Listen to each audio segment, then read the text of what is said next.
എല്ലാ സഹോദരങ്ങൾക്കും നമ്മുടെ യൂട്യൂബ് ചാനലിലേക്ക് സ്വാഗതം. അങ്ങനെ ഇപ്പോൾ നമ്മുടെ രജിത് കുമാർ സാർ, ഡോക്ടർ രജിത് കുമാർ സാറും നമ്മുടെ നമ്മുടെ ദാസേട്ടനും രേണുവും കൂടിയുള്ളൊരു കൊച്ചൊരു ടോക്ക് ഉണ്ടായിരുന്നു. അപ്പോൾ അതൊന്ന് കാണിക്കാമെന്ന് വിചാരിച്ചു. അപ്പോൾ എന്താണെന്ന് വെച്ചാൽ നമ്മുടെ രജിത് കുമാർ സാർ പറയുന്നത് ആദ്യം നമുക്കൊന്ന് കേൾക്കാം. രേണുവിന് കൊടുക്കുന്നൊരു ഫ്രീ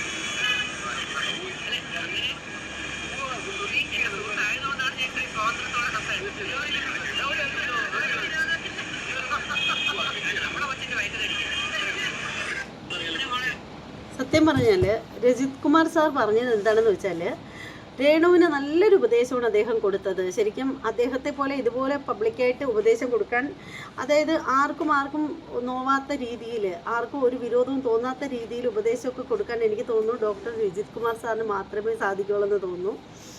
അദ്ദേഹം പറഞ്ഞ എന്താണെന്ന് വെച്ചാൽ, എൻ്റെ മോളെ, നീ ഇങ്ങനെ തുള്ളിച്ചാടി നിന്ന് കഴിഞ്ഞാൽ പുള്ളിക്കാരൻ പൊടിയും തട്ടി അങ്ങ് പോവും, അവസാനം നിനക്കാണ് അതിൻ്റെ ദോഷം വരുന്നത് എന്നിങ്ങനെ പറഞ്ഞതിന് ശേഷം അദ്ദേഹം നമ്മുടെ ദാസേട്ടനോട് പറയുന്നുണ്ട്, ഞാനിങ്ങനെ പറയുന്നത് എനിക്ക് കുട്ടിയോട് നല്ല സ്വാതന്ത്ര്യമുണ്ട്. കാരണം സ്റ്റാർ മാജിക്കിൽ സുധിയുമായിട്ട് നല്ല കമ്പനി ആയിരുന്നു, നല്ല ആ ഒരു സ്നേഹം വെച്ചിട്ടാണ് പറയുന്നത്, വിരോധമൊന്നും ഇല്ലല്ലോ എന്ന് ചോദിക്കുന്നുണ്ട്. അപ്പോൾ ദാസേട്ടൻ പറയുന്നുണ്ട്, ഇല്ല, എന്ത് വിരോധം, ഒരു വിരോധവും ഇല്ല.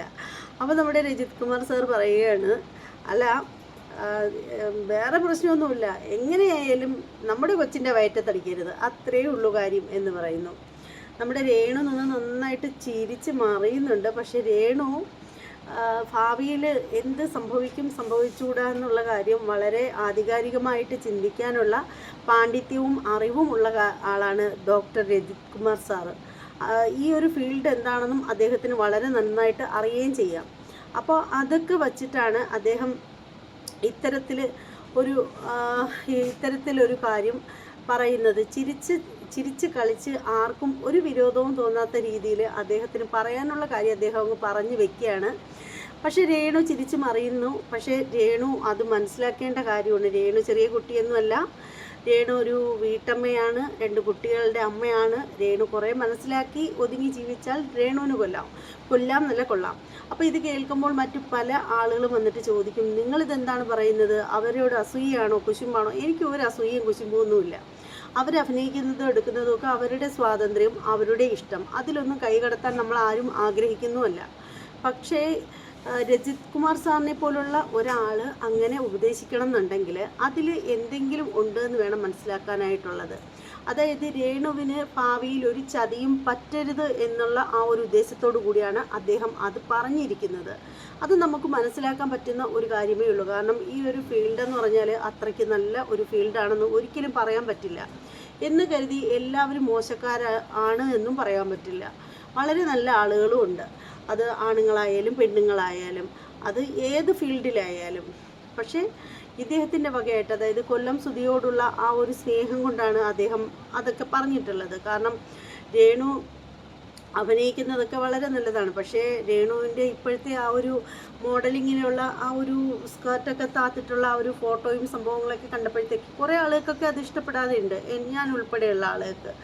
അപ്പോൾ അതൊക്കെ വെച്ചിട്ടായിരിക്കും അദ്ദേഹം അങ്ങനെ പറഞ്ഞിട്ടുണ്ടാവുക.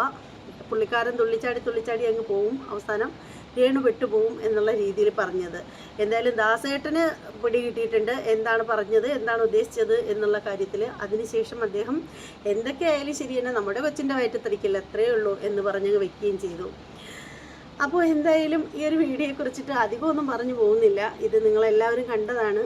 രേണുവിനോട് ഇനി നമ്മളൊന്നും അധികം പറഞ്ഞിട്ട് കാര്യമില്ല. നമ്മൾ എന്ത് പറഞ്ഞാലും രേണു അതിനൊക്കെ ഒരു മോശം ഭാഗം മാത്രമാണ് കണ്ടെത്തുന്നത്. രേണു പറയും, എനിക്ക് നിവർത്തിയില്ല, അല്ലെങ്കിൽ എനിക്ക് നീയൊക്കെ കൊണ്ട് തരുമോ, നീയൊക്കെ തരുമോ, ഈ കുറ്റം പറയുന്ന ഏതവളുമാരെങ്കിലും തരുമോ, ഏതവന്മാരെങ്കിലും തരുമോ എന്നുള്ള ചോദ്യങ്ങളൊക്കെയാണ് വരുന്നത്. ആ ഒരു ചോദ്യത്തിനെ ഫേസ് ചെയ്യേണ്ട ആവശ്യം നമുക്കുമില്ല. കാരണം അവർ തീരെ കുഞ്ഞു വാവയൊന്നും അല്ലല്ലോ. അപ്പോൾ നമ്മൾ പറയാനുള്ളത് മാന്യമായ ഭാഷയിൽ പറഞ്ഞു കഴിഞ്ഞാലും ചിലപ്പോൾ അവർക്ക് തലയിലോട്ട് കയറത്തില്ല. കാരണം എന്താണ് പറയുന്നത്, ഈ ഒരു ഫീൽഡെന്ന് വെച്ചാൽ, ഈ ഫീൽഡെന്നല്ല, നമ്മൾ ഈ കുറച്ച് ഒരു സെലിബ്രിറ്റി സ്റ്റാറ്റസ് ഒക്കെ നമ്മൾ സ്വപ്നം കൊണ്ട് നടക്കുകയാണെങ്കിൽ, നമുക്ക് സെലിബ്രിറ്റി ലുക്കിലേക്ക് പോകണം എന്ന് ആഗ്രഹിച്ച് കഴിഞ്ഞാൽ പിന്നെ അവരെ പിടിച്ചാൽ കിട്ടില്ല. എന്തൊക്കെ വന്നാലും ഏതൊക്കെ വന്നാലും അവരെ തിരിച്ചു പിടിക്കാൻ വലിയ പാടായിരിക്കും. കാരണം ഇപ്പോൾ ഞാൻ മനസ്സിലാക്കിയെടുത്തോളം രേണുവും ഏതാണ്ട് അതേ വഴിയിലാണ് പോകുന്നത്. കാരണം രേണുവിനും ഇപ്പോൾ സെലിബ്രിറ്റിയുടെ ആ ഒരു സുഖവും സന്തോഷവും പുള്ളിക്കാരത്തി ആസ്വദിച്ച് തുടങ്ങിയിരിക്കുകയാണ്. അതുകൊണ്ട് തന്നെ ആ ഒരു ഫീൽഡിൽ നിന്ന് അവരെ തിരിച്ചു കൊണ്ടുവരാനൊന്നും പറ്റത്തില്ല. എന്നാലും എനിക്ക് രേണുവിനോട് പറയാനുള്ള മറ്റൊന്നുമല്ല, നിങ്ങളോട് ഇനി പറഞ്ഞിട്ട് കാര്യമില്ല.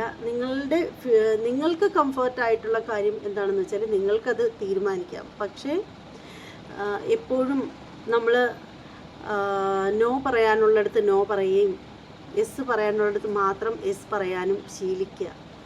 അതേ ഒരു കുഞ്ഞനിയത്തി എന്ന് കരുതിയിട്ട് പറയുന്നതാണ്. അതിനെയും വേറെ മോശമായിട്ടൊന്നും എടുക്കണ്ട. നമ്മൾ എവിടെ നോ പറയണം അപ്പോൾ അവിടെ മുഖമൊന്നും നോക്കാൻ നിൽക്കരുത്, നോ തന്നെ പറയുക. അപ്പോൾ എന്തായാലും ഈ ഒരു വീഡിയോയെക്കുറിച്ചിട്ടുള്ള അഭിപ്രായങ്ങളൊക്കെ നിങ്ങളൊന്ന് കമൻറ്റ് ചെയ്തോളൂ. ഇനി മറ്റൊരു വീഡിയോയുമായിട്ട് കാണാം. ഇപ്പം തന്നെ എൻ്റെ മുഖത്തൊക്കെ നീര് വന്നു തുടങ്ങി. ഈ നീര് എനിക്കൊരു വലിയ വിഷയമാണ്. കാരണം ഈ നീരിന് മെഡിസിൻ കഴിക്കുന്നൊരു വ്യക്തിയാണ് ഞാൻ. നീര് വന്നു തുടങ്ങി, ഉറങ്ങേണ്ട സമയം കുറച്ച് അതിക്രമിച്ചു, അതിൻ്റെ ഫലമാണ്.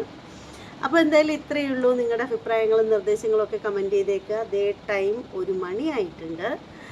അപ്പോൾ ഇനി മറ്റേ ഒരു വീഡിയോയുമായിട്ട് നാളെ രാവിലെ കാണാം. അതുവരെ എല്ലാവർക്കും ബൈ.